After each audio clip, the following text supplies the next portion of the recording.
Conclusion. Social media marketing confuses a lot of people. It definitely leads to a lot of dead ends if you let its myths get the better of you. This training shines a light on one effective way of using social media exposure to turn social media reach into cold, hard cash in your bank account. While I'm not claiming that these steps are easy, they are doable. You just need to follow instructions. You need to conduct experiments and focus on what works. The key here is to use this information to fit your particular set of circumstances, to produce practical, actionable steps that you can use to earn a truly passive income. Don't move one step ahead until you've mastered the previous step.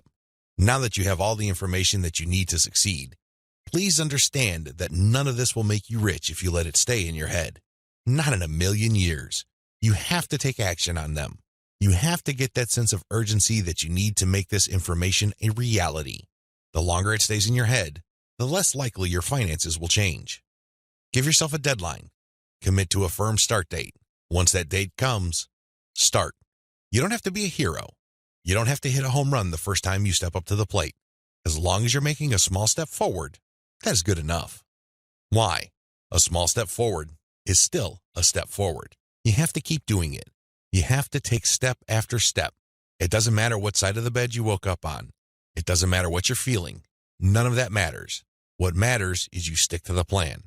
If you're able to commit and focus, you will succeed. I wish you nothing but the greatest success. Thank you for watching this training. 10 steps to faster and easier modern social media marketing. In this video, I'm going to give you an overview of the 10 steps I'm going to teach you in this training. This training is a product of many failed experiments. Believe me, if you've been exposed to some type of hot or groundbreaking social media marketing technique or strategy, I've been there. I've done that. This training is a product of all my experiences. I know what works and I know what doesn't. I also understand that people have different skill levels, time horizons, and project resources. I understand the limitations. I understand most people's concerns regarding social media marketing. Accordingly, I've come up with a 10-step program that appeals to most social media marketers, regardless of how small or how big their budget is, and regardless of their skill levels. If you're looking for a truly effective social media marketing game plan that you can set up to pretty much work on autopilot, this is it. Please understand that these steps that I'm going to lay out are exactly that, steps. You need to follow them. You can't skip a step. You can't assume that since I mentioned certain keywords or I'm talking about certain themes and topics that you have mastered this already. I need you to look at all this information with an open mind and pretend you are learning social media marketing all over again. If you don't have that mindset and you are all too eager to skip steps, don't be surprised if the plan that I'm teaching you will not work for you. How can it? You zip through it. You rushed. You skipped through certain key parts. You need to be patient with this program by going through each step. Don't go to the next step until you've mastered the step you're on. I know you're busy. I know you don't have the time, but you need to do this right. Otherwise, you only have yourself to blame if things don't work out. Are we clear? Okay. Here are the 10 steps to faster and easier modern social media marketing. Niche research and targeting. Content curation. Reverse engineer your competition's top content. Create fine-tuned payload content. Market your mailing list right. Unlock the power of repurposed multi-platform content. Automate content sharing. Scale up your targeting. Sell to your list differently. Reinvest your profits the right way. Those are the 10 steps. I know they sound pretty simple. They definitely appear pretty straightforward, but the devil, as always, is in the details. See you in the next video. Unlock the power of repurposed content. I've already described this in an earlier video, but this topic is so important it deserves its own standalone video. When you create original content for your blog or website, you already know that this content has some sort of traction in your niche. You already know that there is a significant amount of demand for this particular type of content. Not only did you base your decision on the social signals of your reverse-engineered competitors' content, but you're also picking out content choices based on your own statistics. In other words, you're basing your best content on tried and proven material. You're not taking shots in the dark. You're not taking wild guesses. You're not crossing your fingers and hoping that something sticks. Instead, you have based your decision on what actually works. Congratulations, but you shouldn't stop there. Once you have noticed that this content really performs based on the amount of clicks as well as the social media engagement it gets, the next step is to repurpose that content. turn them into other types of content, and reshare them on platforms that specialize in those content types. For example, if your blog post is getting a lot of retweets and clicks, you might want to strip the blog post into questions. This isn't all that hard because if you look at any type of content, it consists of answers to questions. The questions may not be obvious. The questions may not be plainly stated, but the content is meant to address certain concerns. These concerns can be reworded into questions. Strip your most powerful and best performing content into a series of questions. Each question then is linked to the article or blog post that answers it. Tweet these and pair them with niche-specific hashtags. By using automation tools, you can rotate different questions that essentially promote the same piece of content. Since you're rotating hashtags, there's a high chance that different people looking for different segments of your niche would become aware of your tweet and possibly click through. Another thing you can do is turn your article into slideshows. Each article brings to mind many different mental images. Come up with different pictures for each of the topics raised by your article and create a simple slideshow using PowerPoint. Share these PowerPoint presentations on SlideShare. You can also use other tools to create a video from your slideshows. Once you've created these videos, you can obviously share them on YouTube. Alternatively, you can look through the issues you raised in your blog post and turn them into infographics. Infographics are essentially stripped-down graphical forms of articles or blog posts. They focus on the most important points you raised and make them easier to understand by the viewer by converting them into pictures. Share these infographics on Pinterest. Finally, you should make sure that all your blog posts or articles have a nice header picture. This way, when you load the link on Facebook, a nice preview shows up. It grabs eyeballs and people are excited to share the content. On Facebook, you have a wide range of content formats to choose from. You can share links, videos, infographics, photos, diagrams, and even audio files. After you share materials on your Facebook page, you should then get the link to that post and then share that Facebook page link in Facebook groups that cater to your niche or a related niche. This is how you unlock the power of repurposed content. If you play the game this way, you spend less time creating content and more time promoting. Promotion is the name of the game. You may have great content, but it's not going to do you much good if people don't even know it exists. For every hour you spend creating content, you should spend 10 hours promoting that piece of content. This is how you build up a successful mailing list. This is how you create a solid brand on social media. Start with powerful content, but create different versions and spread it on many different social media platforms. Scale up your targeting. When you're publishing on Facebook and Twitter, you can use hashtags. This is definitely true with Instagram. Regardless of the platform you're on, make sure you play around with how you categorize or tag your content. In any niche, there are many different tags available. Experiment with these. See which tags get the most attention from the social media platform you're sharing a piece of content on. Of course, you're not going to find the magical combination of hashtags overnight. That's not going to happen. This is one of those things that you're going to have to find out by doing it over a long period of time. Still, when you run these experiments, a pattern should emerge. Sooner or later, you would discover that certain hashtags produce a lot more results than others. They draw a lot more eyeballs. They get a lot more attention. Most importantly, they get a lot more engagement. Stick with those. Experiment with tagging niche-focused influencers. When you're doing research on hashtags on Twitter, for example, you would be able to find influencers that specialize in those hashtags. These people just love to post content related to certain topics. They use a narrow range of hashtags every time they post. It seems that's all they focus on. Find these people. Look at their content. Are people retweeting them a lot? Are they getting a lot of love for their content? Do they get a lot of engagement? Are people responding via Twitter? It should be fairly easy to see which accounts are influential in your niche and which aren't. Don't just focus on how many followers they have. Instead, look at the total amount of engagement they get, and also pay attention to the ratio of followers they have to the number of accounts they follow. For example, if I find Mike Smith to be a big poster in my niche because it seems that he just seems to rotate among the 10 hashtags that are most relevant to my niche, I look at his followers in relation to the number of accounts he's following. If he's only following one person, yet he's being followed by 15,000 people, Mike Smith might be an influential person. I say that he might be because I'm also going to have a look at the engagement levels of his posts. Are his posts getting a lot of retweets? Are a lot of people responding? Are a lot of people clicking the heart icon? If his content has these factors, then his account is probably worth following. Most importantly, You should tag influential people on Twitter when you post. You use your most powerful hashtags and you mention them in your post. This can help you get on their radar. These people would be put on notice that you are also sharing content that is similar to the stuff that they are interested in. If they check out your stuff and they like what they see, don't be surprised if they share your content with their following. Engage with them. Let them know about your questions or suggestions. In fact, you should engage with them so much that you can possibly create a relationship where they would publish your guest posts if they're bloggers, or discuss whatever it is you're doing on their social media platforms. At the very least, when you partner with them, they become part of your content distribution network. In fact, a lot of them can even get you interviewed on influential blogs in your niche. Don't think that influencer engagement is simply restricted to tagging people. That's just the beginning. That's actually the tip of the iceberg. They can do so much more for you. You just have to continuously engage them and be social. This doesn't mean that you have to kiss their butt.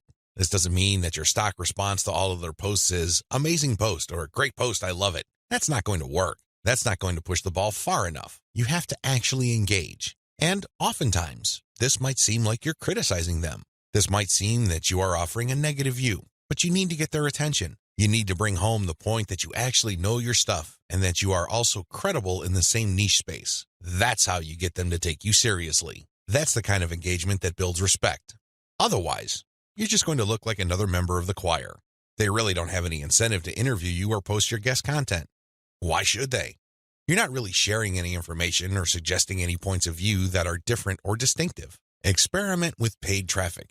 Only after you have spent a lot of time drumming up free traffic from social media marketing should you even think of buying traffic. I know this sounds a bit extreme, but it's the absolute truth. Why? Well, in the beginning, you don't know when your target audience members will be reading your content. In the beginning, you don't know what their demographic breakdown looks like. How many males compared to females are in your audience pool? Do males or females like certain types of content that you share?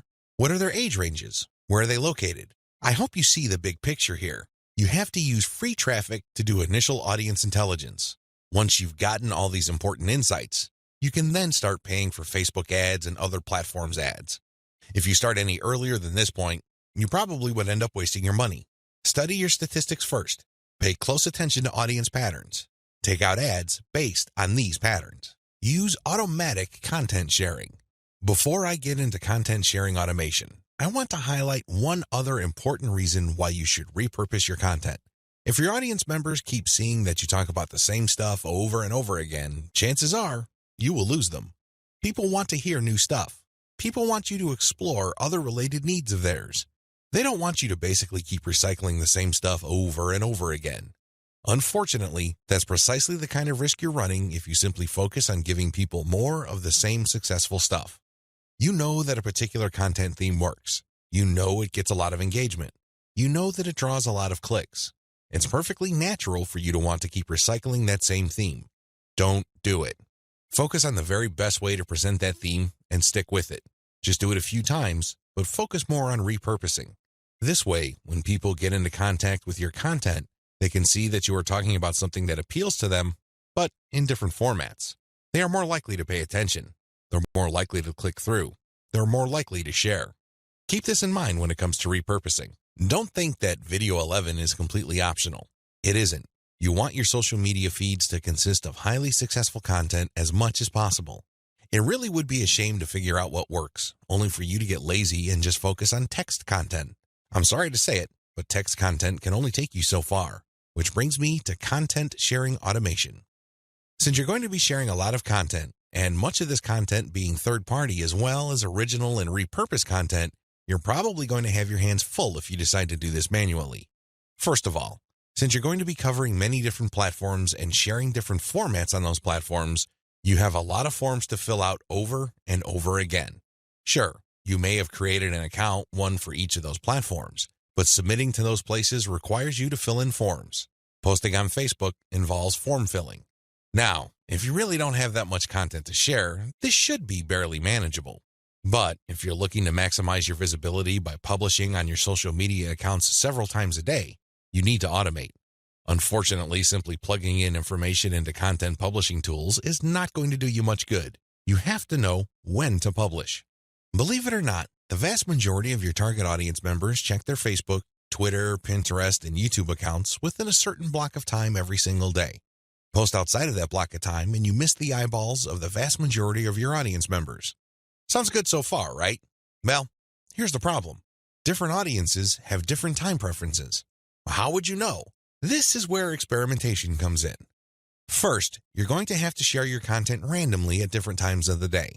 As much as possible, share content every hour. Set your content automation tools to publish every hour. Let this run for about a week or two. After the experimental period is over, check your stats.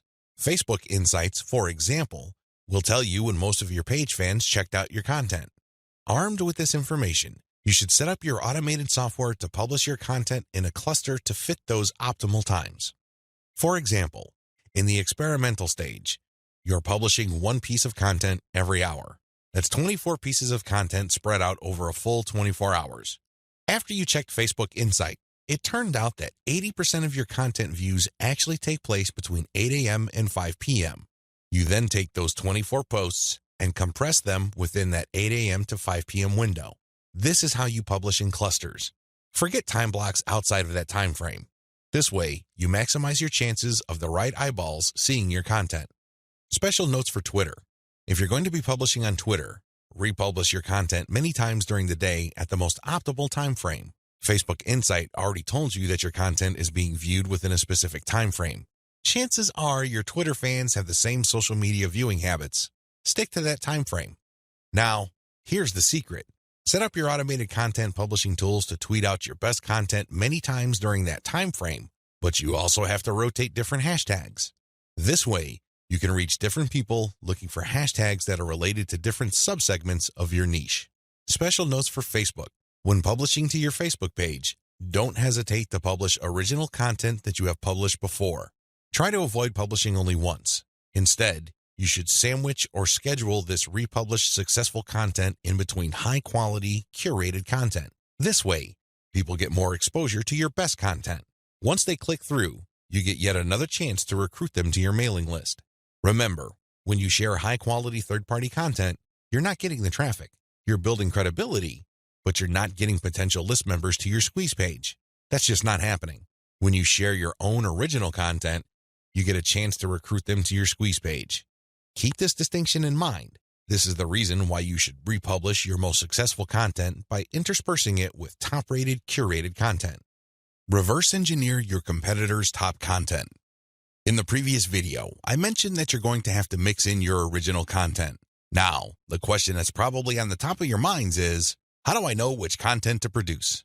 Well, there are two ways to do this, like I mentioned earlier in this training. You can try to figure out things on your own and engage in all sorts of experiments, or you can just simply allow your competitors to do your homework for you.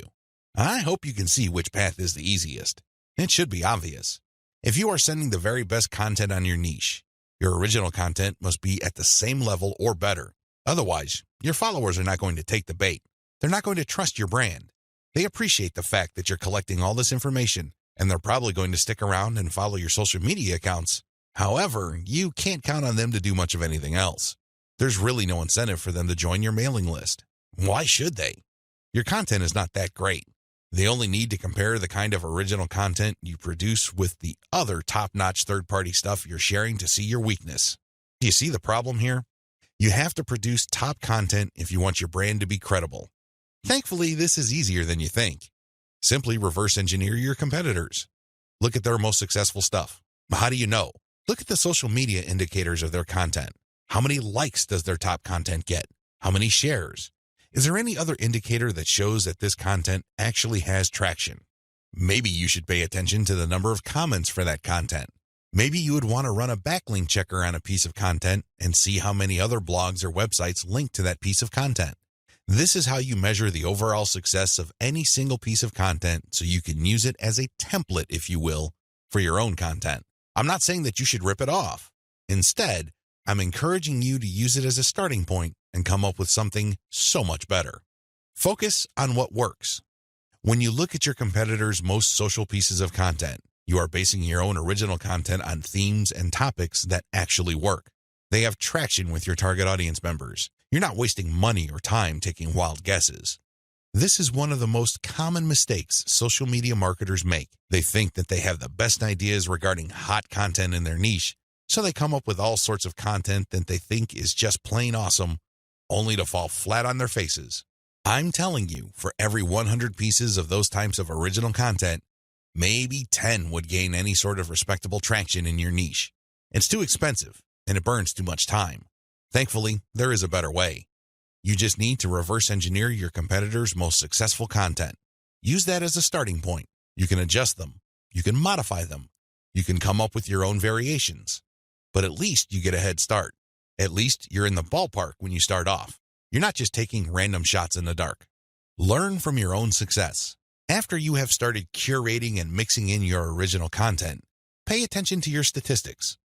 They should tell you which of your content gets the most love. If you notice that a handful of your curated third-party content gets a lot of retweets, shares on Facebook, or any other indication of social media engagement, pay close attention to those pieces of content. At some level or another, they struck a nerve. They caught your audience members' attention in a very positive way.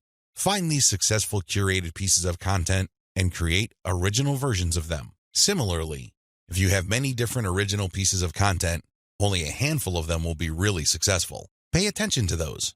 Find them. Once you've identified them, create more of them. Focus on the same themes and present similar information the same way. The key here is to focus on what works and expand it and grow it. Ditch the stuff that failed. Build on your strengths. Create derivative, cross-platform variations of your most successful content. Now that you have a clear idea of how to create content that has proven traction, don't just keep reverse engineering it. While you need to continue doing that, you also have to do something else.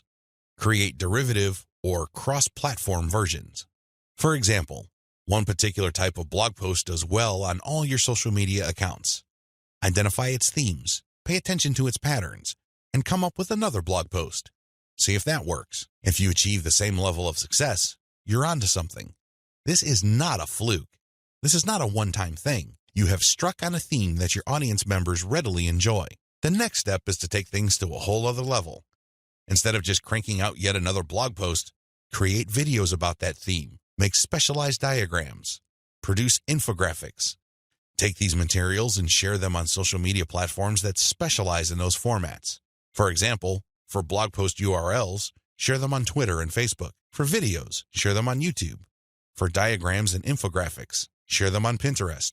Drilling even deeper, look at your hottest blog posts and strip out key questions and use these as leads or titles for tweets. Tweet the same content several times over the course of a week. Of course, don't drop it all in 1 hour, but space them out. Still, when you use the right questions, you become very visible on Twitter. Pair these with the right hashtags. The bottom line, the great thing about content curation is you save a lot of money, but you are also positioning yourself to build on your strengths. You focus on things that you're doing right and figuring them out so that you can predictably produce successful content. Now, this is not going to happen overnight. You have to keep experimenting until you find the right themes that consistently work with your audience. How to do niche research and targeting the right way. I can't even begin to tell you how many times I've run into social media marketers and they automatically want to know about traffic generation. Forget about niche research. Forget about consumer intelligence. Don't worry about setting up the right site to get in front of the right target audience eyeballs. Let's just skip straight to the good stuff. That's the kind of mindset that I run into all the time. And that's why a lot of people struggle in this game. You have to understand that until and unless you find yourself barking up the right tree, you're just going to be chasing your tail. I know I'm using a lot of dog analogies, but these are the most appropriate. Most people are simply just chasing their tails and wasting a whole lot of time doing stuff that doesn't really add to their bottom line. A lot of these, and I would guess all of them, can be quickly dispensed with if people only did niche targeting ahead of time. In other words, know your audience. Since you have a clear profile of who your target audience is, the next step is to go to these different social media platforms and find them there. Believe it or not, whatever it is you are promoting, regardless of how esoteric, obscure, or weird it may be, there are already people on social media platforms talking about or showing interest in whatever you are promoting.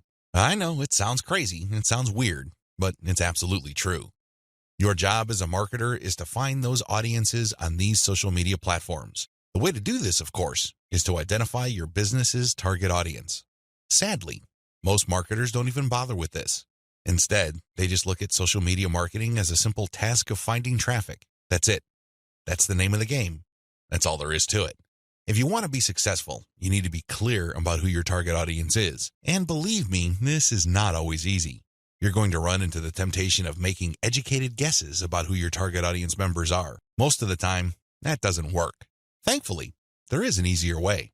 The more you take random shots in the dark, making all sorts of wild guesses, the more money and time you will lose. There's a shortcut here. Find your competitors. Seriously, just find them. And let me tell you, regardless of how weird, esoteric, or seemingly unknown your niche is, there will be at least one competitor on social media. Find that organization or business and let them do your niche and target audience research for you. Since they've already started and are already speaking to your audience, find out who your competitors are and look at their social media profiles. Reverse engineer who they're following. Pay attention to who they're targeting. Look at how they categorize themselves. In the most simplest terms, pay attention to the hashtags they use with their content. These clues should be enough to give you an idea of where to start. This way, you get a head start. You're not completely stuck in the dark and absolutely clueless as to what to do. Instead, you have some objective, tried and proven information you can work with. Pick your target niche. You have to remember that every business can be positioned in at least one of two ways. The bigger your niche, the more angles you would have at your disposal. You can look at different subsegments of your niche. You need to understand how this works because you might think you have a clear niche, but it may well turn out that there are many different layers or tiers to that niche. There might be different subsegments there. You should have a clear understanding of what your niche is generally and what subsegments exist within that larger niche. Again, you can reverse engineer your competitors to take a stab at this. Regardless, you need to do this. You need to get this information. Now that you have an idea of what your target niche is, go to the different platforms like YouTube, Facebook, Twitter, and Pinterest. Now, look at whether these places have sizable content areas or messaging areas like Facebook pages, groups, Google Plus communities, Twitter hashtags, Pinterest pinboards, and existing YouTube channels. Pay attention to these places and see if your niche is big enough on those different platforms. If you notice that a particular platform doesn't really feature that much content for your specific niche, this is a red flag. The demand may not be there. The audience size might not be worth your while. On the other hand, if you see there's a lot of videos regarding the topics that you're going to be hitting, this may be a good sign. But you need to do another level of analysis. Pay attention to the number of competitors you have. If there seems to be a huge number of competitors fighting over the same niche, then this is going to be a problem. But if it turns out that there's a lot of content targeting your niche, but they're only produced by a handful of people or organizations, this is an encouraging sign. Also, pay attention to how active your target audience members are. Look at the content that's being shared regarding your niche. Do you see a lot of engagement? Do people share this stuff? Is this hashtag quite prevalent? Look for these and other objective indicators of activity. When you wrap your mind around these indicators, then you should have a clear idea of whether you should target your niche at a particular platform or whether you should ignore a platform altogether. List out your niche indicators. While you're doing reverse engineering, pay attention to how your niche is indicated on platforms.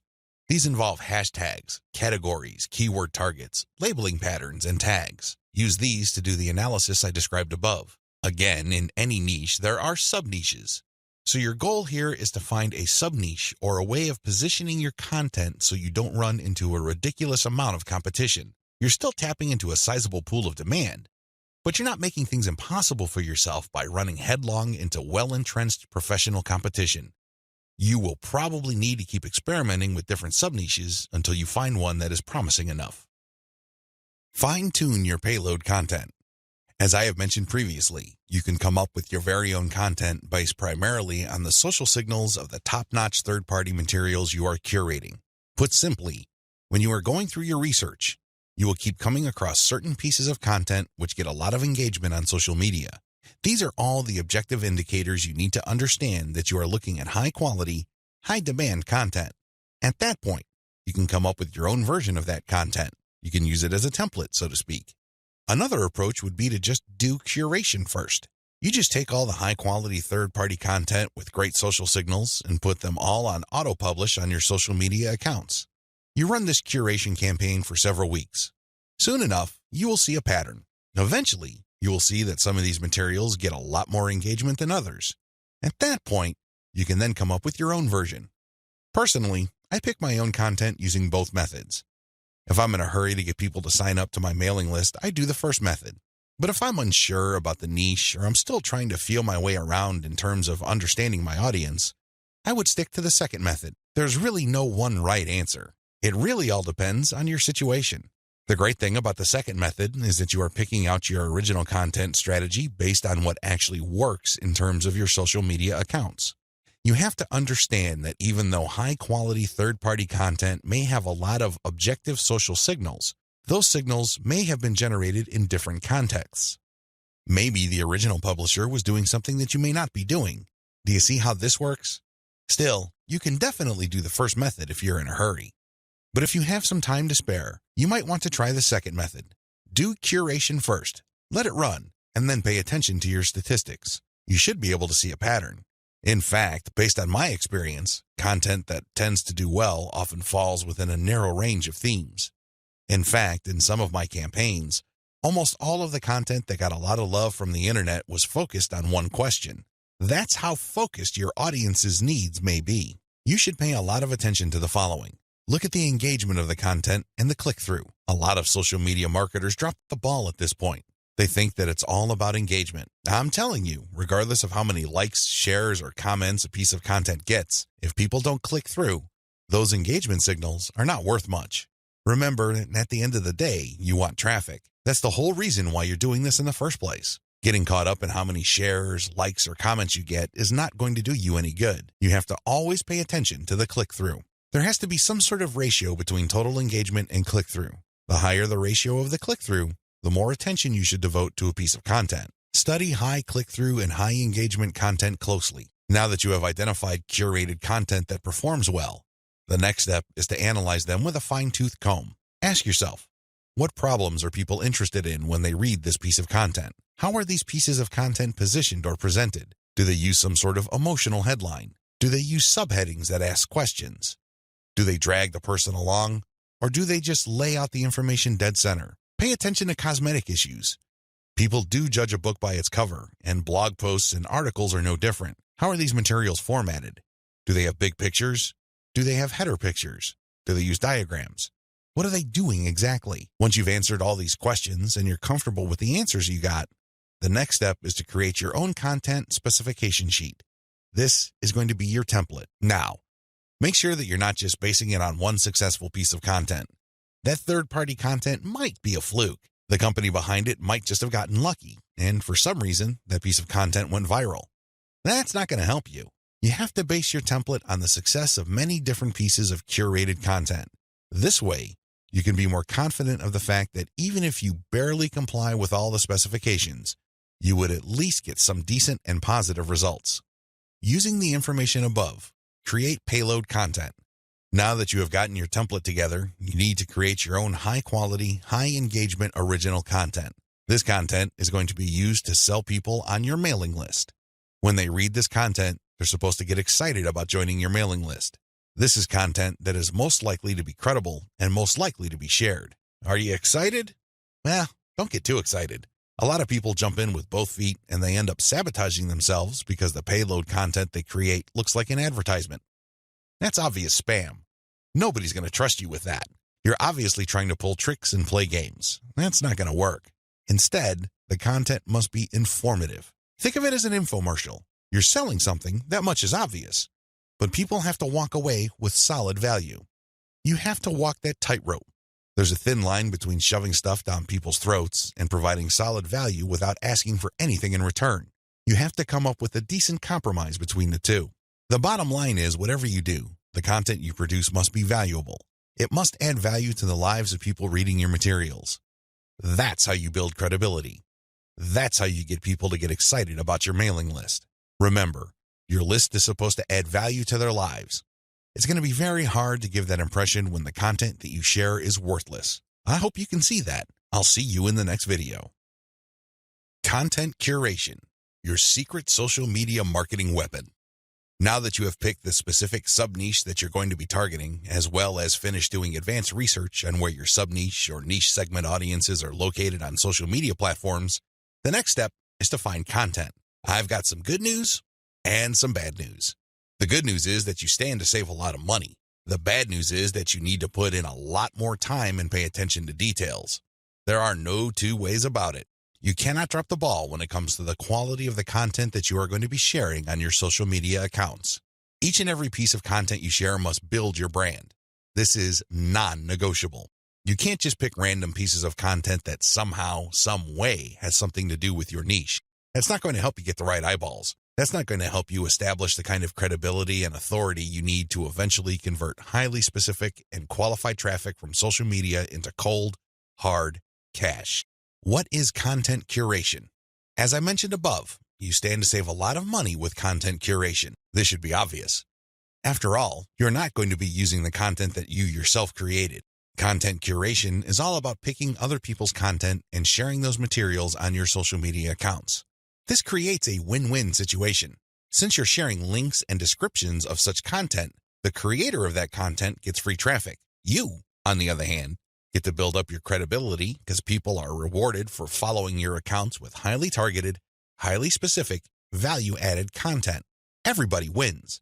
The user wins, you win, and of course, the original content creator comes out ahead. This is how it's supposed to work. You win big time because you save a tremendous amount of money not having to create a huge amount of original content. If you've ever tried to write your own stuff or outsourced content creation, whether in the US or to other parts of the world, it can get quite expensive very quickly. Content curation enables you to build credibility with your audience in a very inexpensive way. You use other people's content. You get to entertain them, build credibility, and gain their trust. The downside here is the time. Sure, you're not spending greenbacks, but you're definitely going to be spending time. As I mentioned above, you cannot be indiscriminate when you are trying to do content curation. Whatever goodwill you have built up for your brand will go up in smoke if people catch on to the fact that you are just randomly curating and spreading low-quality content that may have something to do with your niche. That's not going to cut it, not by a long shot. Adopt the right content curation strategy. Now that you know where your target audience members are on social media platforms, you build credibility by populating your social media accounts with highly credible, high-authority third-party content. This is called curation. In between those materials, you're going to be sharing your own original content. From time to time, you're going to call people to action to take a look at the incentives you're giving away for them to join your mailing list. This is how you play the game. When people follow you, they are rewarded with top-notch content.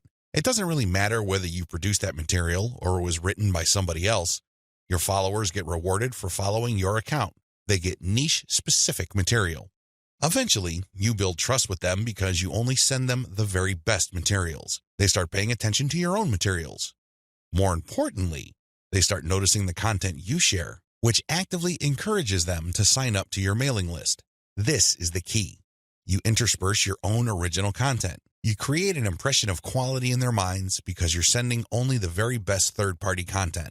You then mix in your own original content, which is of the same quality as the other stuff you're sending. Eventually, they warm up to your brand, and this is where your call to action content comes in. You call them to action regarding the freebies you're giving away. Maybe you're giving away software, a booklet, discount codes, or even a full-blown book. It doesn't matter.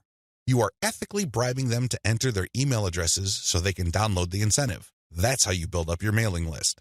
On top of all this, when people join your mailing list, you call them to action to share the emails that you're sending them. Maybe you should ask them to forward that email to their friends. Maybe you would want them to copy and paste the material and post it on their Facebook wall. The best part to content curation is that it's very easy to automate. Seriously, this is one way of content promotion that is very automation friendly. You only need to get the URLs of the third-party content that you're curating and plug them into an Excel sheet. You then convert the file into a CSV file, which is then imported by social media scheduling tools like Hootsuite and Social Oomph. You don't have to manually enter anything. You don't have to schedule everything by hand.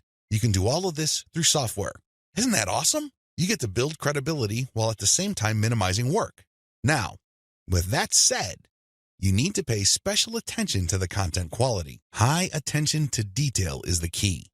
You have to resist the temptation of running basic keyword searches on Google or on social media platforms and grabbing anything that is somewhat related to your niche. That is a one-way ticket to brand destruction. You worked hard to build your social media brand. It really would be a shame to see it all go up in smoke because the content you're curating is very unpredictable when it comes to quality. There may be several days when you're sending the very best, cutting-edge reports on your niche, followed by a few days of just completely worthless content. What do you think prospective fans would think? Either they would think that your brand is unreliable or you're unprofessional. Whatever the case may be, you're not going to be convincing people that your brand focuses on the very best in your niche. You need to be very discriminating when you select your content. You have to read through the materials. Make sure that the content is alive, updated, and well-written. This, of course, takes time. The trade-off, obviously, is that you don't have to spend money. Regardless, you need to pay close attention to the content that you're sharing because it represents your brand. The quality it contains either makes your brand look good or erodes your brand.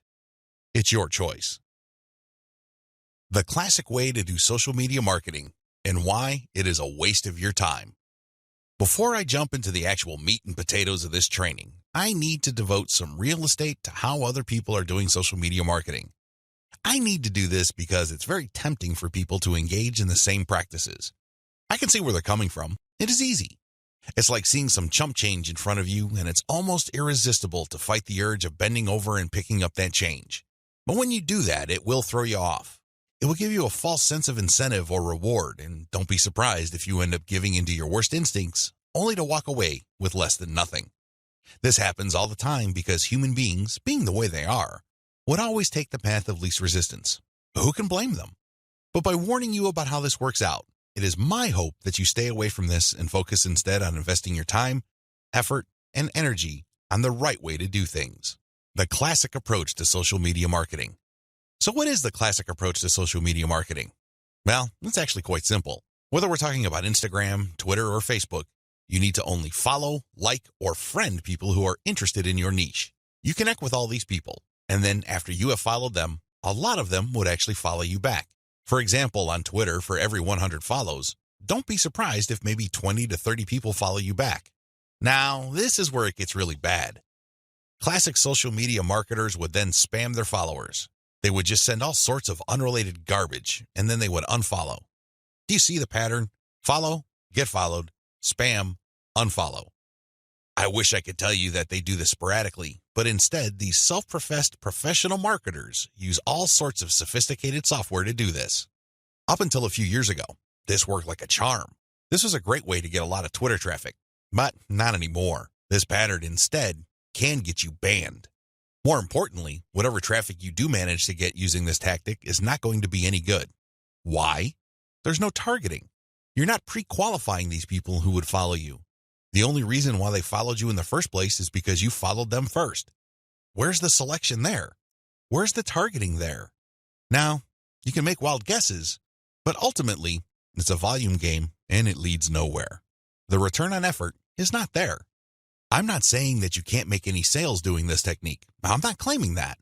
But what I'm saying is that whatever rewards you get are not offset by the wasted time, effort, and energy, as well as opportunity costs involved. You're better off using a quality-based approach. Audiences are looking for quality. The bottom line to modern social media marketing is to use quality content. Your content will speak for you. Your content will do the pre-sales job regarding your brand.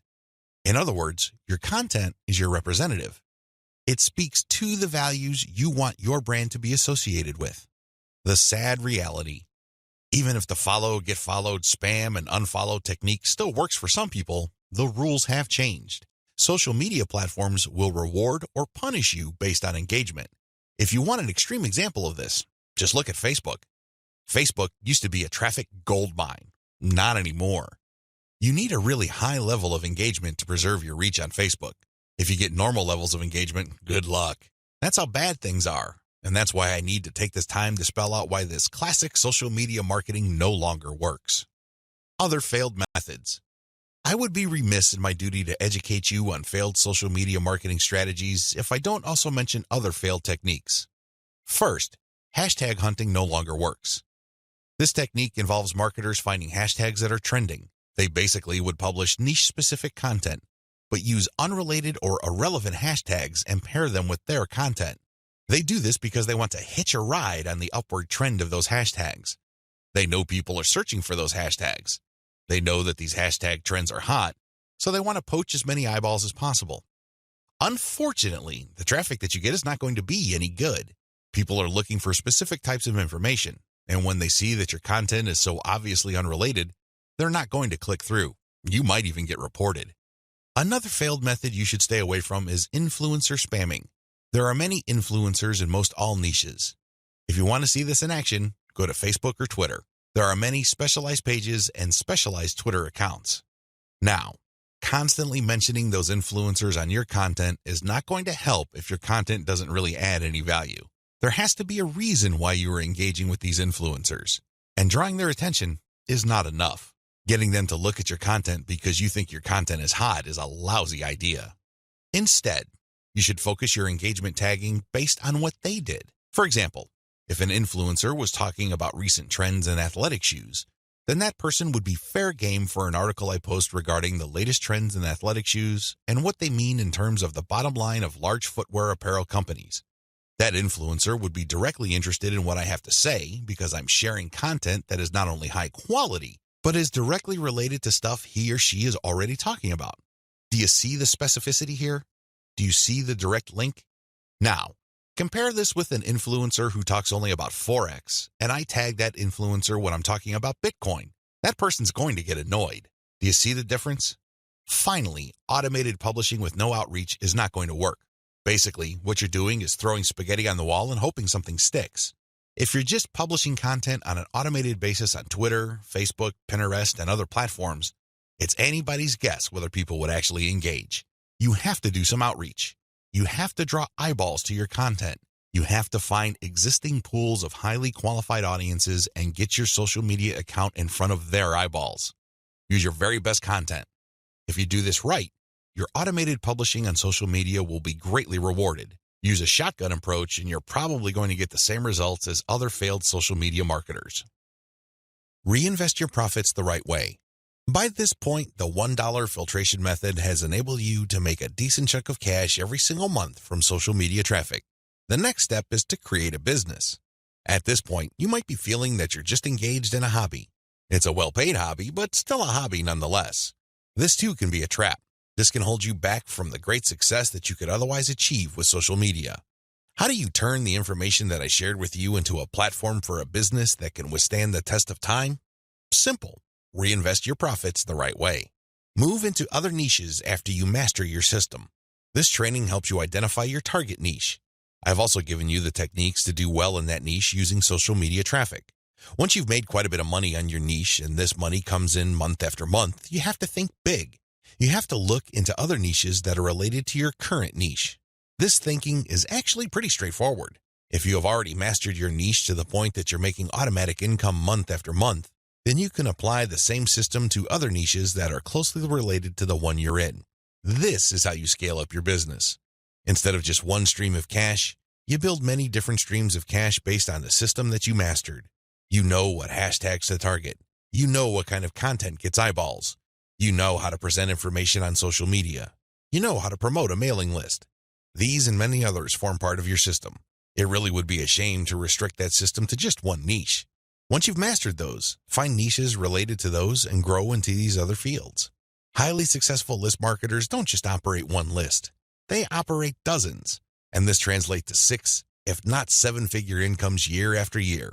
If they can do it, so can you. Buy more targeted traffic after you find out what works. Once you have discovered the type of content marketing strategy on Facebook that works, you can buy targeted traffic. How? Use Facebook's lookalike technology to target people who share the same interest profile as your existing audience. This is what's so awesome about Facebook. This is also what gets them into all sorts of hot water. Believe it or not, accept it or not, Facebook is spying on you the moment you log into the platform. It pays attention to what you like.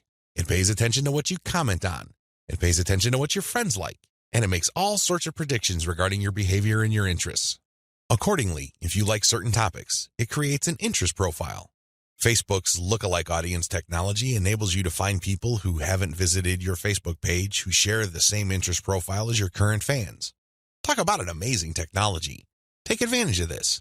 It enables you to show your brand in front of eyeballs who are more likely to appreciate it.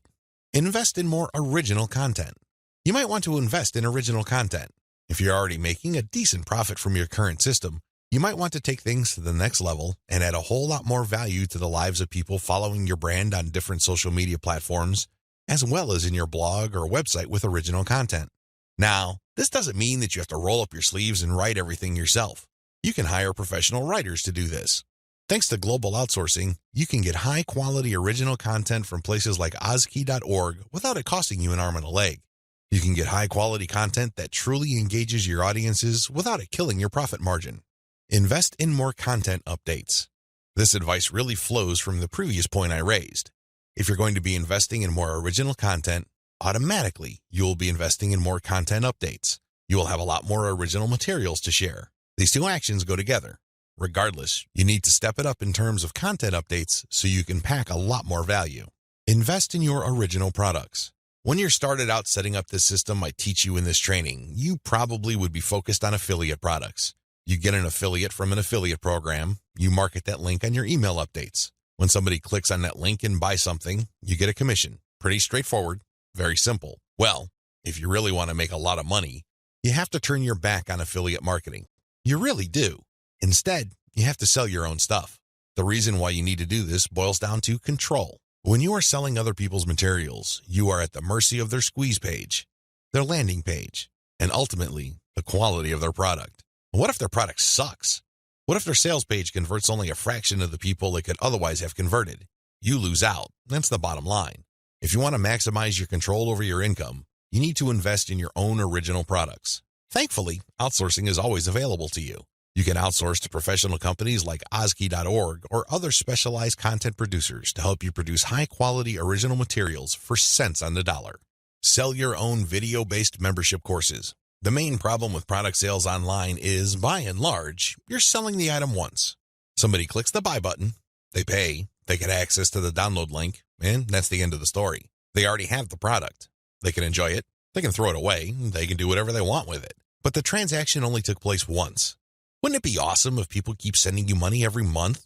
Wouldn't it be great if you get recurring income? Well, that's exactly what you can enjoy when you sell your own video-based membership courses. For example, if you have a gardening blog, you can set up a video-based course where you teach people the ins and outs of garden cultivation. Every single month, each member's PayPal account or credit card account is billed a certain amount. You don't have to lift a finger. And this goes month after month after month until they cancel. The best part? You shot the videos once, yet you make money off them month after month. How awesome is that? This is called passive income. And the great thing about this is that you don't have to stick with video. It can be any kind of membership. Maybe you can give them access to pictures. Maybe you can give them access to files or even software. It doesn't matter. What they're paying for is the right to download that material month after month. This is the key. Recurring income should be your ultimate goal. This is how you maximize your effort. You're putting in less work while getting more money out of the system. Unfortunately, this is not something that you can master getting out of the gate. It also doesn't happen overnight. You have to pay your dues by doing the other steps above first. What social media marketing is and what it isn't. There's a lot of misconceptions regarding what social media marketing actually is. In fact, when you come across people who call themselves social media marketing consultants or practitioners, chances are very high that they will give you different definitions. Part of this is due to the fact that there are many different points of emphasis when it comes to social media marketing. Some people focus on the content. Others pay more attention to the network that the content is going to be addressed to. Others give more of their focus to social engagement. Naturally, to the layperson, social media marketing is a big question mark. I understand if you're confused at this point. In fact, you may be so confused that you try to simplify things in your head and end up focusing on how to get as much traffic for as little effort as possible. That is precisely how a lot of online entrepreneurs and marketers approach social media marketing. Sadly, that is a one-way ticket to failure or disappointment. It's not just going to work out sooner or later. With any kind of project, you have to have the right definition. Otherwise, you're making things harder on yourself. Depending on the definition you go with, you might have all sorts of expectations. And if these outcomes do not come to pass, your resolve and your motivation levels start to suffer. You have to work with the right definition. A winning definition. With all of the above said, what is social media marketing for our present purposes? Well, Since this training uses list marketing as its main vehicle for converting social media reach into cold, hard cash, social media marketing is all about content-based audience relationship building. Let me repeat that. Social media marketing is all about content-based audience relationship building. You need to use content in a strategic way. You need to speak to certain audiences and build a relationship with them. This relationship is not this broad word that makes people feel good, but ultimately doesn't mean much of anything. Instead, this relationship has a tangible form. And I am, of course, talking about your mailing list. Once you get people on your mailing list, that's when the fun begins. Everything else is just a workup or a preliminary prior to that point. You need to get people on your list. Social media marketing is going to be your primary vehicle to get people to your list. Everything has to revolve around that list. And this must shape, inform, and guide your social media actions. Managing your expectations. A content-based audience relationship approach to social media marketing sets different expectations compared to other ways of defining this type of marketing. When you read the typical social media marketing book, for example, How to Dominate Twitter, the focus is on traffic. Unfortunately, if that is your main goal, you end up with a the more the better mindset, and you feel really depressed at the end of the day because the traffic doesn't come. Even if it does, there's not going to be enough of it. You have set yourself up to fail. When you use a content-based audience relationship building approach to social media marketing, your focus is on getting the right content in front of the right eyeballs to build the right levels of trust. This is a long-term game. It is definitely a marathon, not a sprint. Since that is your expectation coming in, you position yourself for a long-term victory. You're not going to be the typical failed social media marketer who jumps into the game with both feet, only to find out that the traffic simply isn't there. So what do? That's right, they quit. Manage your expectations by focusing on the right definition and you will be okay. The worst thing you can do right now is to sabotage any chance of future success by defining the problem the wrong way and filling your mind with all the wrong expectations. Social media marketing can build brands if. Now that we've defined social media marketing, the next step is to focus on the end result of this content-based audience relationship building approach. If you do everything right, you walk away with a brand. And let me tell you, that is the best asset you will ever have. Now, in terms of real-world traffic, you may get a low to moderate level of traffic, but if you build a solid brand, that traffic is all you need. That is qualified traffic. These are not random people just blindly clicking on links out of curiosity. These are people who are actually interested in whatever it is you are trying to sell. They want to truly learn more. They want to build a relationship with you because they want to know what you're about, like what you have to offer, and eventually trust whatever it is you are pushing. These are real people, and this is only possible if you build a solid brand. You have to deliver solid value. I wish I could tell you that content marketing is enough to do it. I really wish I could say that, but that is not true. That only explains part of the situation. Sure, you have to deliver content that people truly are interested in, but at the end of the day, when they join your list, they are expecting and deserve value. That's how you build a solid brand.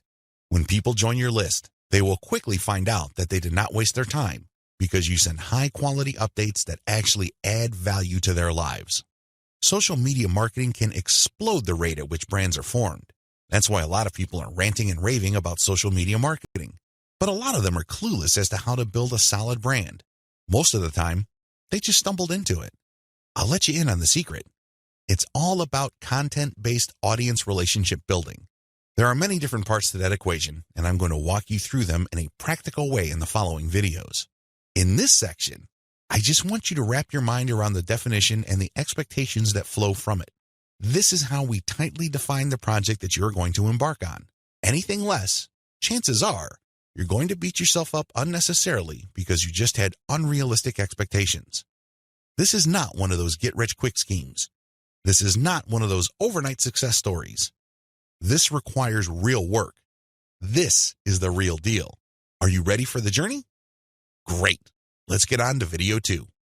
You need to modify your social media marketing campaign based on your online business type. I know this video is going to throw a lot of people off, but people need to understand this. One of the major reasons why a lot of otherwise intelligent and experienced social media marketers fail to get the results that they're looking for is the fact that they're using the wrong approach. Their approach to social media marketing and the websites they're promoting is a one-size-fits-all approach. Now, you don't need me to explain to you why that's a bad idea. It doesn't work in most areas of your life, and it definitely doesn't work when it comes to social media marketing. You can't look at this project with the mindset that as long as you pull traffic from social media platforms, then you can use the exact same method and the exact same communication tactics, regardless of the online entity or business you are promoting. Since we're using content to develop relationships on social media platforms, this one-size-fits-all approach is even more fatal. I mean, it's a bad enough idea as it is, but if you were to use a content-based campaign, it gets even worse. The reality is that different business types require different content and publishing strategies. You have to customize, modify, and tweak your particular content and publishing strategies on social media to fit the type of website you are trying to promote. Now, there are a huge number of website variations out there. In fact, there are too many. I would venture to say that the only limit really is your imagination. But if you were to categorize these different website types into 4 rough forms, they would more or less fall into the following: publishing, e-commerce or dropshipping, email lists, and traffic sales. Again, there are many variations of these, but if you were to look at the different types of businesses out there, you can pretty much reduce them to these 4 types. When you study these closely, they have different needs. They have different features that must be addressed. Otherwise, you're not going to get the results you're looking for. Unfortunately, a lot of social media marketers would try to promote a blog the exact same way they would try to promote a dropshipping or e-commerce website. Similarly, somebody who is essentially just trying to sell their social media traffic is trying to do content marketing like somebody with a blog. It doesn't work. It doesn't make any sense. The bottom line is obvious. Different strategies require different content types. You must start with the type of online entity you are promoting. Are you promoting a blog? Do you have a website that uses a lot of articles? Do people contribute content? Well, you have a publishing website. Do you have a dropshipping online store? Maybe you built it with Shopify and you use Oberlo to get products from AliExpress. When people buy stuff from your storefront, your software orders the materials from AliExpress and you keep the difference. Maybe you sell from your own inventory. It doesn't really matter. You run an e-commerce website. This is very different from a publishing business. Similarly, if you make your money through your mailing list, you can't market on social media the same way as you would if you had an online store. Again, different strategies require different content types. What do you have available? Now that I've gotten you thinking about how special your specific website target is, I need you to look at the different content types available to you. You need to think outside the box. You need to look at all the available options out there and how you can create content that is tailored to your specific type of online entity. Here are the list of content types you can use to promote different online entities, but your specific focus and specialization should weigh more heavily on certain types of content instead of others. Audio clips, slideshows, infographics, diagrams, blog links, videos. The bottom line: don't just think links. It really freaks me out. In fact, it really saddens me when I see a lot of otherwise capable social media marketers focus almost entirely on spreading their links. They think that this is the end game. Well, yes, links are important. I can see where they're coming from because when people click on a link, that's instant traffic. But you have to understand that depending on the type of target site you are promoting, you would build a tighter brand if you share different types of content. In many situations, you probably would be better off sharing more audio or infographics and diagrams than if you were sharing naked links because people are bombarded with links every single day. You have to pay your dues. You have to become familiar enough to your target audience members using these different content types for them to eventually trust you enough to click on your link. Unfortunately, a lot of people have this in reverse. They start with the links, and when they get desperate, they then use other types of content. At that point, they're a day late and a buck short. Don't do that. Instead, use the derivative content first, and then play up the links. Also, not all of these formats work with your particular style of website. I would suggest that you look at your competitors first and pay close attention to the type of content they are currently sharing.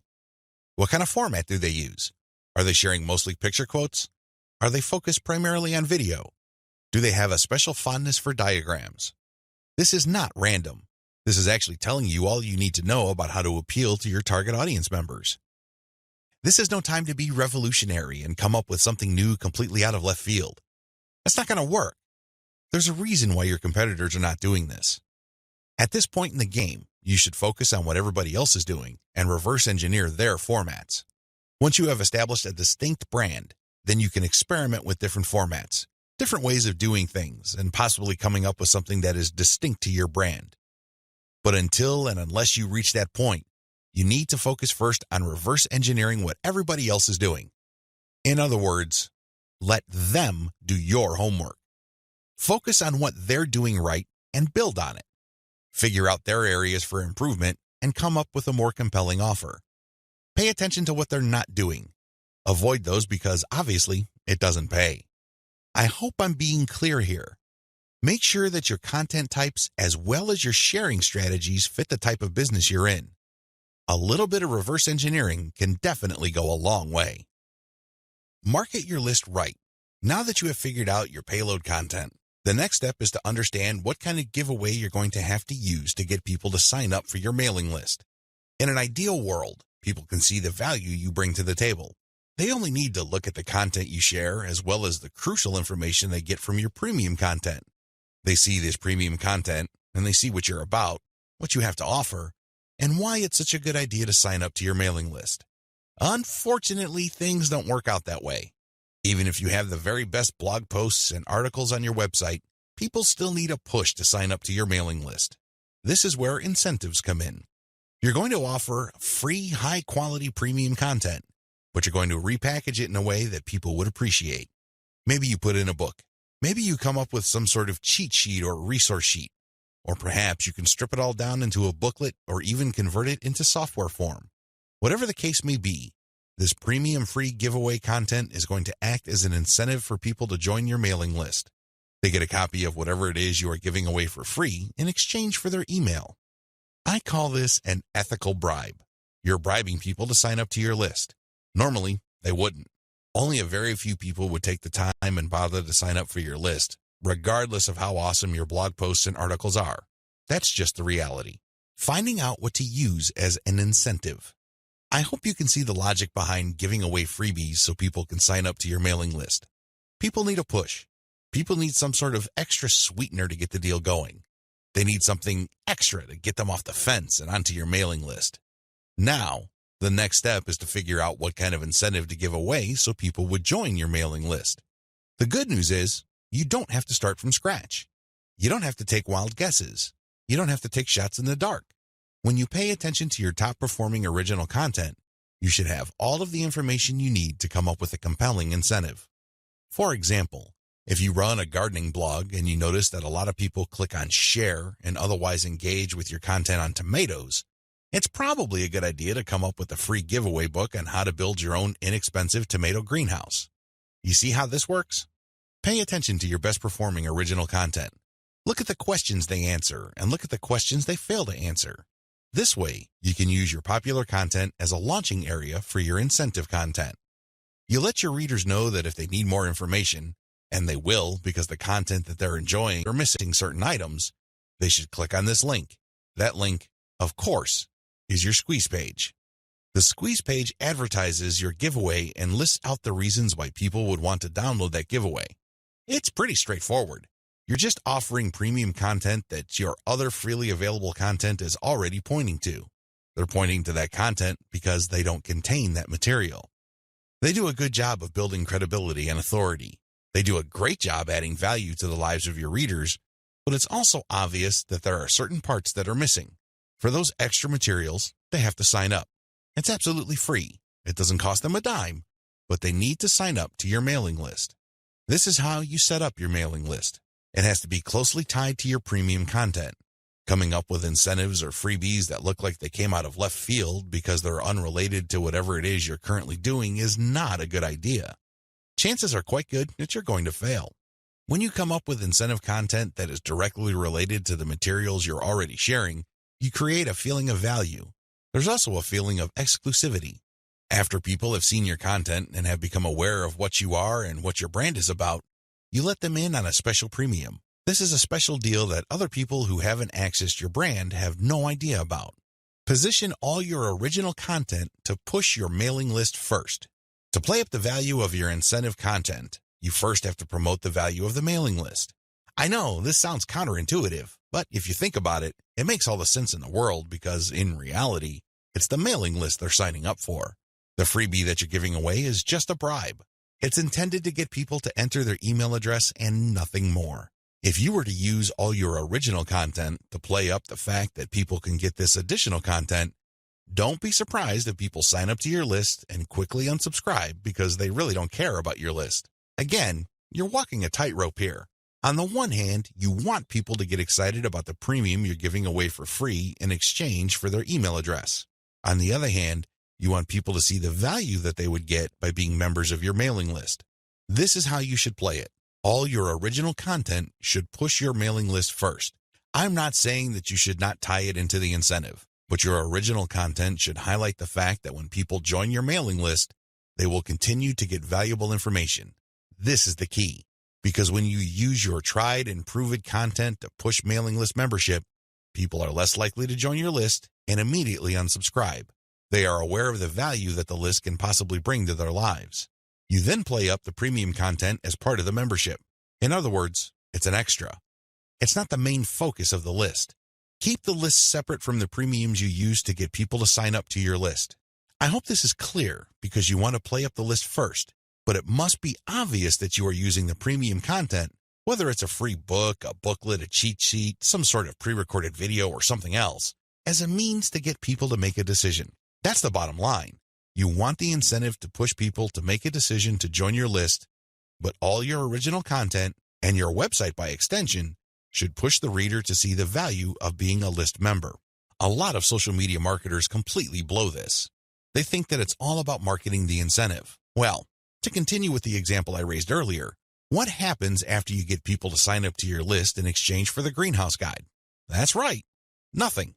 Why? You played up the value of the Greenhouse Guide to such an extent that people are clueless as to what other value they would get from your mailing list.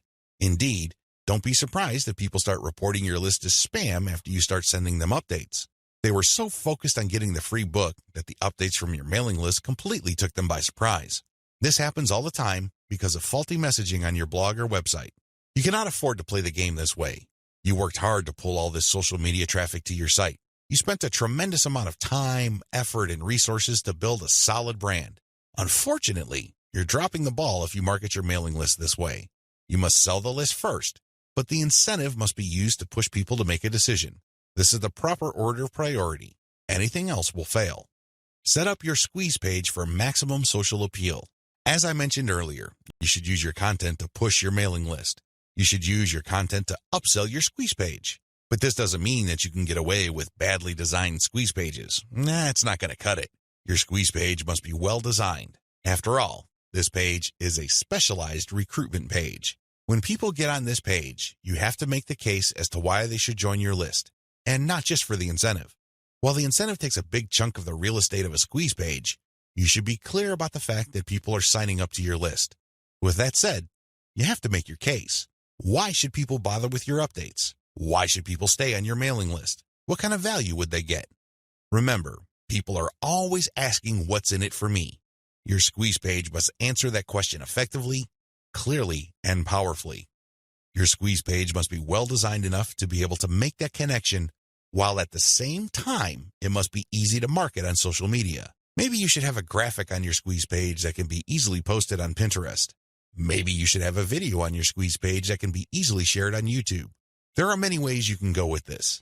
What's crucial is that your squeeze page must be social media ready. At the same time, it should also do a good job of recruiting people. Set up the right confirmation page. When people join your list, thank them and make them feel welcome. You also have to clue them in regarding the content they should expect to receive. Make them feel that they just did the right thing. Make them feel that they solved a major problem. Not only do they get access to the digital freebie you're giving away, but they're also going to be receiving valuable information regarding a particular topic that they have problems with. This is how you sell the list. Simply hyping up and over-promoting the premium is not going to help you convert social media traffic into cash. That's just not going to happen. You have to sell the list. You have to build trust in the list. 8 reasons why you need to do social media marketing. Just to be sure, if you are in any way, shape, or form unclear as to the value of social media marketing, here are just 8 reasons why it needs to be part of your comprehensive online marketing plan. Maybe your current plan puts more emphasis on search engine marketing. Maybe you're currently focused on outreach. Well, those are all well and good. But to really round things out and add a lot more value to your current online marketing campaign, social media marketing has to be part of the equation. It doesn't have to take center stage. It doesn't have to be your overarching priority, but it has to be a part of the total mix. Here are just 8 of the thousands of reasons why your company, regardless of its size, needs to do social media marketing. Reason number 1, social media's huge direct and viral reach. If you build a solid page on Facebook, you develop a direct reach. This means that a certain percentage of people who like your page will see your updates. While it is true that Facebook has been reducing the organic reach of Facebook pages recently, there's a workaround to that. When people go to your page, you can instruct them to like your page and then click your page's settings to show your updates first. You might want to show a video that teaches people how to do this. You might even post an animated GIF. Whatever you do, clue people in that they can fix their settings to see your updates first. Now, for people that take the time and bother to do this, you have to offer content that is really valuable. This puts the onus on you. There has to be real value on your page for them to want to do this. But you can increase your direct reach by instructing people. On top of that, when people like your content, they can share it on their wall. Since people on Facebook have friends and their friends have friends, this can easily have an exponential effect. In fact, even if your page only has 100 likes, but these are real people with real friends, don't be surprised if one of your posts gets really viral and spreads all over the place. Social media enables you to have a large direct reach. It also provides you with a tremendous opportunity to enjoy an exponential content coverage. Reason number 2, social media is habitual. While different demographics have shown softening or weakening of social media usage on a daily, weekly, or monthly basis, this still doesn't take away from the fact that a lot of people habitually use social media. In fact, a lot of people do this the first thing in the morning. When they wake up, they go to their mobile phone or tablet and check their updates. It can easily become a habit. This gives you a tremendous opportunity to get your content and brand in front of many interested eyeballs. Reason number 3, target audiences use different content formats. The great thing about social media marketing is that you're not restricted to just one content format. You're not restricted to video, pictures, links, blog posts, text, or audio files.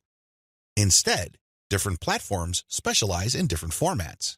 And when you create content for one platform, you can easily make different versions of it in different formats to spread out to other platforms. For example, I write a blog post and post it on Facebook.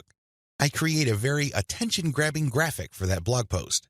So when I post it on my Facebook page, a preview of the image shows up and it grabs a lot of attention. People click on it and they end up on my website. I can take that graphic and share it on Pinterest. I can take the text of my blog post or article and create a slideshow video out of it and share it on YouTube. I can also take that video and embed it in my blog post. I can strip different parts of the article or post itself and feed it into Twitter along with the link to the full post or article. Do you see how this works?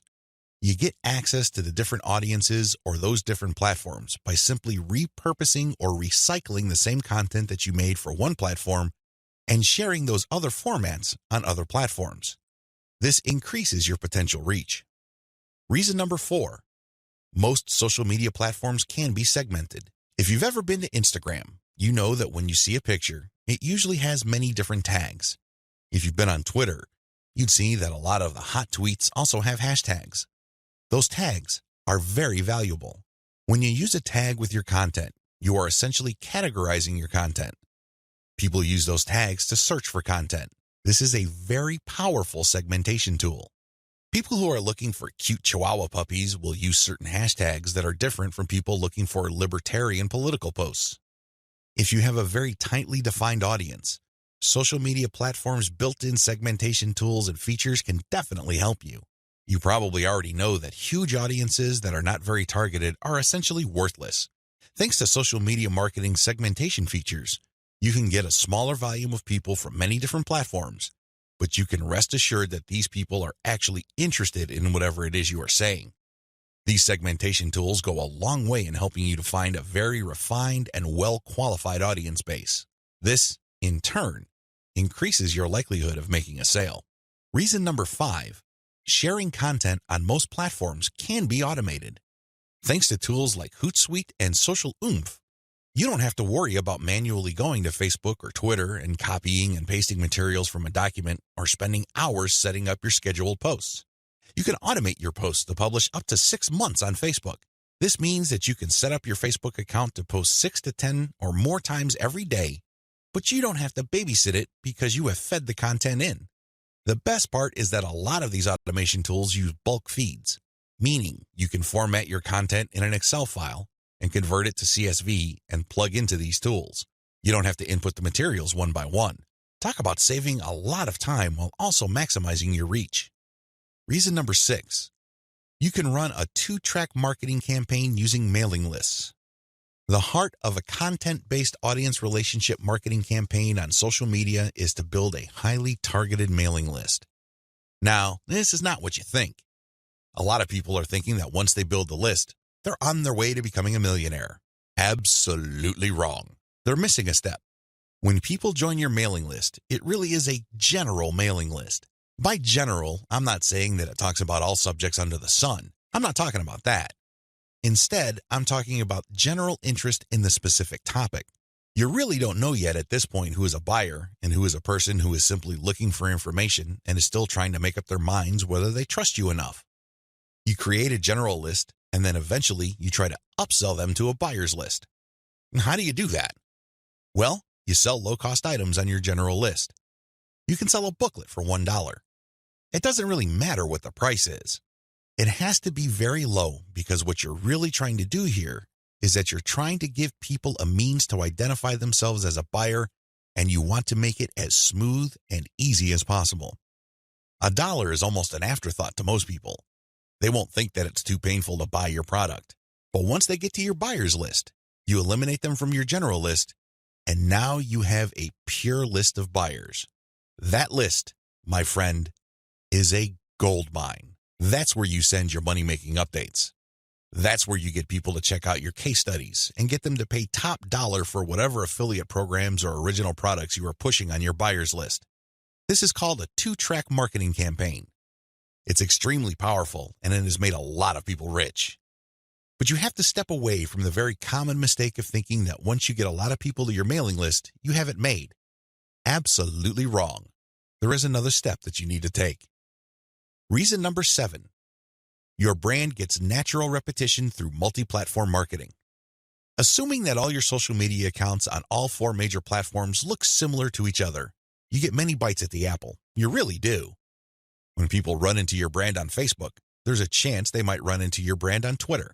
If there is enough graphical similarity between your brands, then they can see that you're all over the place, and they can converse or engage with your brand regardless of where they are on the internet.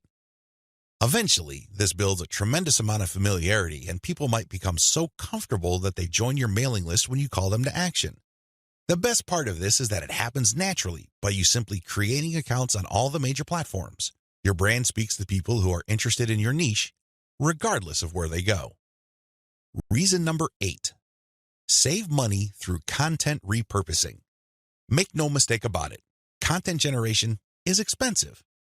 Even if you hire highly qualified, talented, skilled, and experienced people from countries with huge numbers of people who speak English as a second language, you can still be out thousands of dollars every year. High-quality writers from places like India, Pakistan, and the Philippines may be cheaper than American writers, but their costs still add up over time.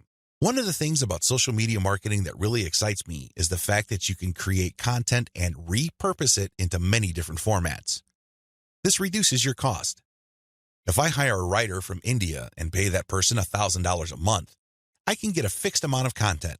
At this point, I can choose to pay that person another $1,000 to get even more content, Or I can take whatever content he or she produced and turn them into videos, infographics, or strip them down into questions for tweets. I can turn them into diagrams. I can take the voiceover of the video that I produced and turn it into a sound file.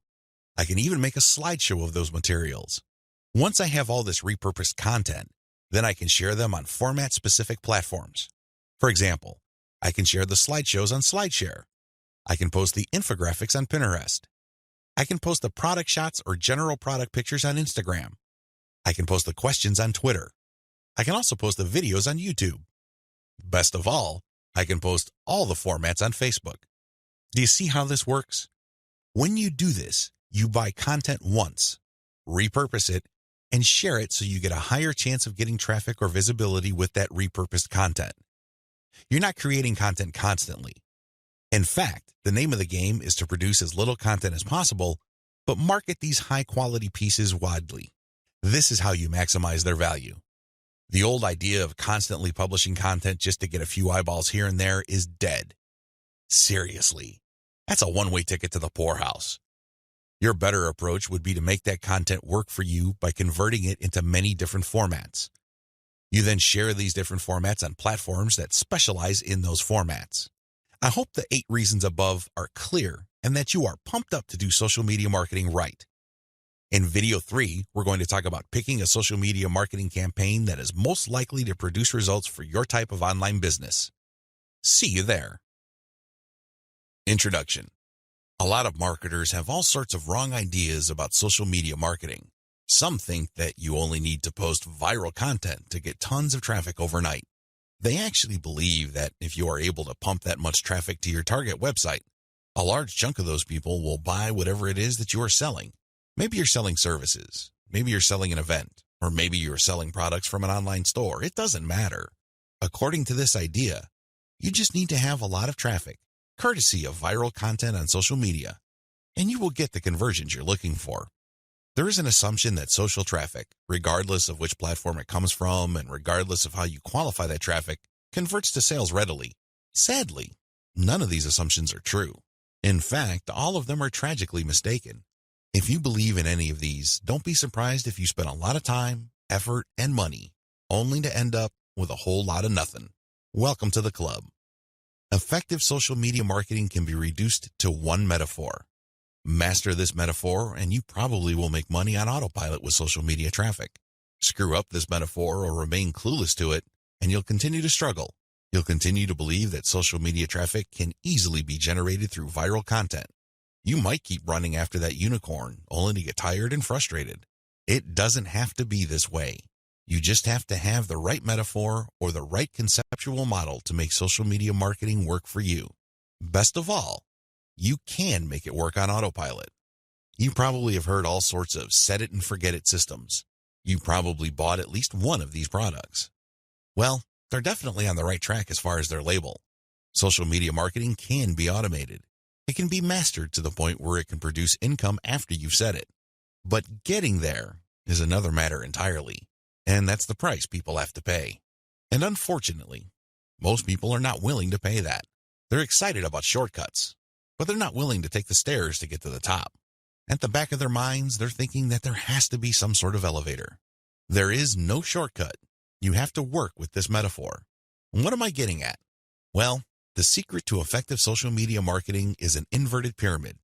It looks like a funnel. That is the metaphor you should have in your mind when thinking of ways to get traffic from social networks and social media platforms and turning that into cold, hard cash in your bank account. I need you to keep this idea of an inverted pyramid in your mind. It should have a wide base at the top. The top of that pyramid is heavy visibility. It has to be there. You need to be visible on the 4 major social media platforms. I'm talking about Facebook, Twitter, YouTube, and Pinterest. Taken together, the traffic volume you can get from these 4 platforms is mind-blowing. They can potentially pump a tremendous amount of traffic, but that's just part of the equation. That's just the top of the funnel. Potentially, you can push a lot of traffic from the top. That's how wide the top of the funnel is. This training will focus on these 4 platforms, but you can pretty much use the tips that I'm going to share with you and modify them to market on other platforms, since many of these principles easily apply. You might need to modify them a little bit. For example, if you were thinking of marketing on Instagram, a lot of the things that I will teach you about Facebook, Twitter, YouTube, and Pinterest can be tweaked to work well on the Instagram platform. Now that you have a clear idea of the heavy visibility that you can achieve with social media, keep in mind that visibility does not mean traffic or clicks to your site. This is a myth. The visibility that I'm talking about means visibility on those platforms. When people share your content within those platforms, you can enjoy a tremendous reach within such platforms. But this does not automatically mean that when you share content on Facebook, people who see your link on the materials shared by their friends would automatically click them. Get the idea out of your head that raw visibility, or as Facebook terms it, reach, automatically translates to traffic. It doesn't work that way. Instead, you need to start with heavy content visibility on each platform. People must see your stuff there. You must achieve a wide enough reach. People may not necessarily click on through to your site, but that's secondary. At this point, you just want your brand to be visible. You just want people to become familiar with your brand. So what's the big deal about visibility anyway? You may be thinking, since visibility doesn't mean actual visitors to your website, what good is it? Think about it this way. When was the last time you saw an ad for the first time and automatically clicked it? If you're like most other people, you probably would want to see the ad show up a few times for you to become familiar with it. You might glance at it from time to time. You might read the description from time to time.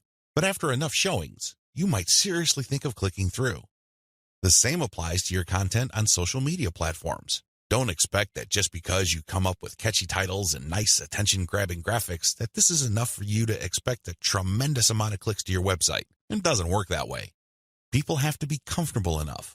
Your content has to become familiar enough for them to click on it. When audience members click on the content you share through your social media accounts, they get a chance to like your page, follow your Twitter feed, pin your posts, or subscribe to your YouTube channel. They still stay on the platform, but they get a chance to subscribe to your account or follow you. This is the second stage of the social media funnel or inverted pyramid. You have to develop some sort of in-platform credibility. Your content is not just this random material that came out of nowhere. Even if people don't click on it, they see enough similarity in terms of branding, graphics, as well as other content cues so that your brand stands apart from everyone else's. Again, they may not necessarily be motivated to click, but with enough repetition through social media channels targeting certain topic categories and hashtags, your brand doesn't remain an unknown quantity. Once you have people checking your content out through your social media accounts, you can then send them call to action content, CTA. This content recruits people to your mailing list. This social content that you're sharing offers some sort of incentive. Maybe you're giving away a free booklet. Maybe you're giving away software.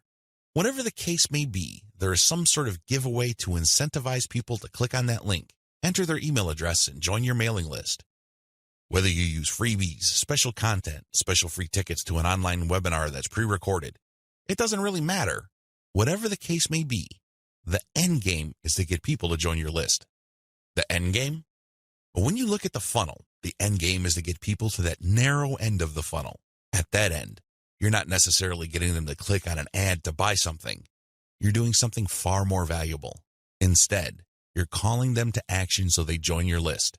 You are converting your social media reach, meaning the top end of the funnel, to list membership, which is at the very narrow point at the bottom of the inverted pyramid. This is where the magic happens. Once people join your list because you have successfully incentivized them to enter their email on your squeeze page, you get a tremendous opportunity to build a long-term sales relationship. That's really the best way to describe it, because when people give you their email addresses, what they're really telling you is that they trust you enough to want to have a business relationship with you.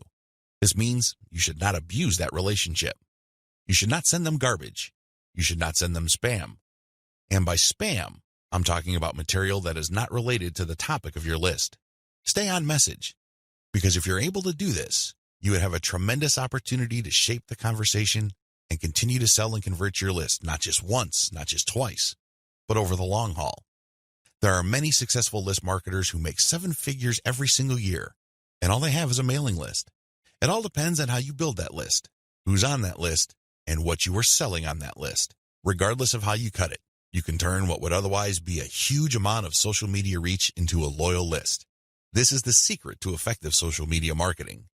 You probably haven't heard this before. I wouldn't be surprised because the vast majority of social media marketing books out there try to trick you into thinking that you just need to harvest all this traffic from social media so people can click like monkeys on the ads on your website. Maybe that worked when Facebook first launched nationally. It definitely doesn't work today. Sadly, this is where too many marketers fail. They screw this up. Now that you know the secret, here's some bad news. This is precisely the point where too many marketers screw up. When they're sending social media content, they promote their squeeze page directly. Although the squeeze page gives away freebies and incentivizes people to sign up, this is too much too soon. And, not surprisingly, a lot of these marketers burn through a lot of exposure just to get people to their list. Worse yet, when these people join their mailing list, they're completely unprepared. They don't know what to expect. They're not properly conditioned. A lot of them are not even fully qualified to become list members. So what do? They end up doing a whole lot of nothing. This is actually the worst kind of list member.